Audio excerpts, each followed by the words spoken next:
Ya oke teman-teman, klasemen sementara di Liga 2 di grup 3 ini sangat-sangat ketat ya teman-teman. Ya memang Persela Lamongan telah terverified ataupun dipastikan lolos ke babak 12 besar. Tapi 6 sisa tim lainnya ini masih berebut ya. Bahkan sampai peringkat ke-7 pun ya, peringkat terakhir Persipapati ini masih ada chance ataupun ada kesempatan untuk lolos ke babak 12 besar dengan skema-skema yang walaupun susah ataupun rumit ya. Oke, sebelumnya kita akan bacakan dulu klasemen sementara ya.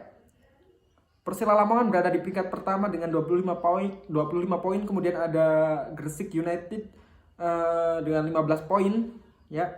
Dan Delta Sidoarjo berada di peringkat ketiga dengan 13 poin, Persijap Jepara 11 poin di posisi keempat, kemudian di posisi kelima ada Perseka Tegal dengan poin 11 dan PSCS Cilacap di posisi ke-6 dengan poin 10 dan Persipapati berada di posisi terakhir dengan poin sebanyak 8. Namun yang paling diuntungkan di sini yaitu saya kira Gresik United ya, karena mereka masih menyisakan 3 laga sementara tim lainnya hanya menyisakan 2 laga ataupun bahkan 1 laga buat Persika Tegal ya.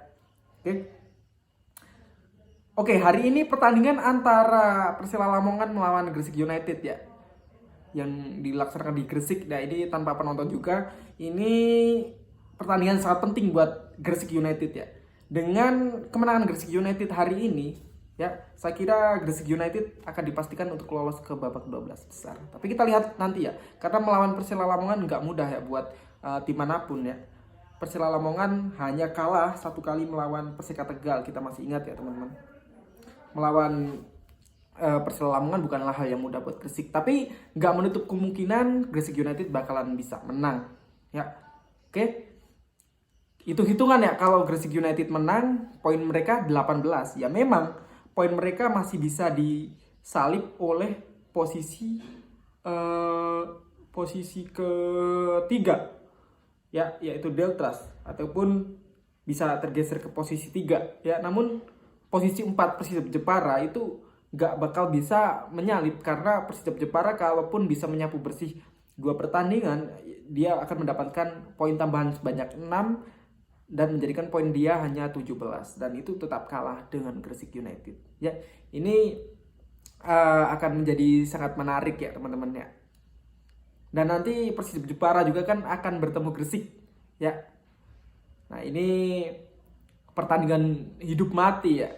Nah berharap mungkin buat Gresik United ini satu chance kesempatan yang bisa dibilang lebih bisa lebih confident ya daripada tim lain ya. Sementara tim lain ini masih berjuang susah sekali ya.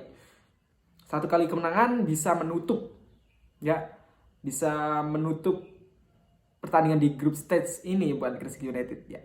Sementara di peringkat ketiga Delta Sidoarjo ini saya kira belum berada di posisi yang aman ya teman-teman. Bahkan dia masih bisa disalip oleh uh, tim paling bawah sekalipun ya. Ya. Delta Sidoarjo ini punya poin sebanyak 13 ya. Kalau Delta Sidoarjo dalam 2 pertandingan terakhir nggak bisa menang, itu bisa dimanfaatkan oleh tim papan bawah seperti Persipapati ya, dengan menyapu bersih 2 laga dan poinnya menjadi 14, karena mengingat poin Persipapati sekarang itu 8. Nah ini sangat sulit buat Persipapati, karena buat Persipapati kenapa sulit, karena Persipapati akan melawan tim-tim dari Jawa Timur ya. Bukan saya mengucilkan tim dari Jawa Tengah ya, tapi kita lihat ya, sampai di pekan ke-12 kali ini memang 3 tim Jawa Timur ini berada di papan atas ya teman-teman. Sementara tim Jateng berada di bawah semua ya, di peringkat 4 sampai ke-7 ya. Sementara Persijap Jepara di posisi keempat dengan poin 11, saya kira chance ataupun kesempatan dia untuk melaju ke babak 12 besar ini memang ada, terbuka ya. Namun harus diingat Persijap Jepara ini di 2 pertandingan terakhir dia akan melawan tim-tim kuat ya teman-teman. Coba kita lihat ya, Persijap Jepara akan melawan tim Jawa Timur semua kayaknya sih ya. Ya, Persija Jepara akan melawan Gresik United, yang saya kira Gresik United akan bermain lepas ya teman-teman ya, dan melawan Delta Sidoarjo dan bertandang ya di Sidoarjo. Ini dua pertandingan yang sulit buat Persija Jepara, namun nggak ada yang nggak mungkin. Ini harusnya kemarin Persija Jepara bisa mengambil poin sih melawan Persekat kalau ingin lebih aman, tapi ya kenyataannya emang susah ya teman-teman ya buat Persija Jepara untuk memenangkan laga melawan Persekat ya. Ini menandakan bahwa di grup 3 ini memang sangat-sangat kompetitif ya teman-teman ya. Sangat-sangat menarik ya dibandingkan grup lain ya. Ya memang di grup 1 juga persaingan di perebutan ketiga cukup bagus ya. Tapi di grup 3 ini semua tim ya teman-teman, semua tim, hanya Persela yang mampu menjadi benar-benar leader di sini. Kita lihat ya. Kita lihat 3 tim ataupun peringkat ketiga ke bawah. Ya. Peringkat ketiga ke bawah yaitu peringkat 4, 5, 6, 7 itu hanya mampu menang 2 kali dalam 10 laga. Gila ya. Sementara Persipapati hanya mampu menang 1 kali.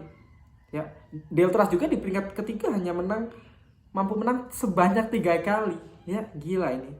Dan kalau saya melihat dari performa dari masing-masing tim yang sekarang lagi on track yaitu PSCS Cilacap. Nah, ini perlu diwaspadai ya sama tim-tim lainnya. PSCS Cilacap ini sedang berada di performa yang cukup bagus dan striker mereka Rodriguez ya. Ya, kalau nggak salah namanya Rodriguez. Iya, bukan ya? Lupa ya teman-teman, boleh teman-teman komen di bawah ya. Maaf nih buat teman-teman subscriber. Ya. Kita sharing ya di sini ya. Karena saya memang cukup mengikuti ya pertandingan dari PSCS Cilacap, namun memang untuk nama-nama saya agak lupa sedikit ya. Nah, ini PSCS Cilacap ini lagi on track bisa dibilang. Ya. Terakhir mereka kalah 3-0 melawan Persela Lamongan. Nah, itu mungkin di titik itu membuat tim Persela Lamongan ini ataupun tim berjuluk Hiu Selatan ini bangkit lah. Ya. Mungkin ada hujatan ataupun makian ataupun bahkan hal positif support dari supporter ataupun masyarakat Cilacap yang membuat mereka harus bertanding mati-matian di sisa laga yang ada gitu. Dan terbukti pertandingan 2 home mereka berhasil dimenangkan dengan masing-masing skor 2-1 melawan Persipapati dan 3-1 melawan Persija Jepara. Ini skor yang cukup mengejutkan sebenarnya ya. Ya. Karena mungkin ya teman-teman pikir PSCS Cilacap ini nggak akan bangkit. Tapi ternyata PSCS Cilacap ini gila sih. Keren banget menurut saya. PSCS Cilacap. Dan di sisa laga nanti Rafinha ya. Ya, Rafinha benar. Iya. Rafinha itu striker dari PSCS Cilacap. Dan PSCS Cilacap di pertandingan terakhir nanti 2 pertandingan terakhir yaitu akan melawan Perseka Tegal ya dan melawan Gresik United. Oke, kalau kita hitung-hitung nggak, misalkan PSCS Cilacap mampu untuk menang melawan Perseka, dia akan mendapatkan poin sebanyak 3. Ya. Itu artinya dia akan naik ke posisi ke-4. Ya. Kalau Persijap dan Deltras ataupun tim lain nggak ada poin sama sekali, yaitu berharap sama tim lain nggak dapat poin. Ya, jelas. Persekat kalau kalah lawan PSCS Cilacap dan Persijap serta Deltras nggak dapat poin, PSCS bisa naik, ya, oke. Dan dengan tambahan 1 poin mungkin melawan Gresik United, ya, atau kalau bisa menang, ini akan membuat PSCS Cilacap bisa lolos untuk ke fase berikut. Nah, menarik gak teman-teman ya?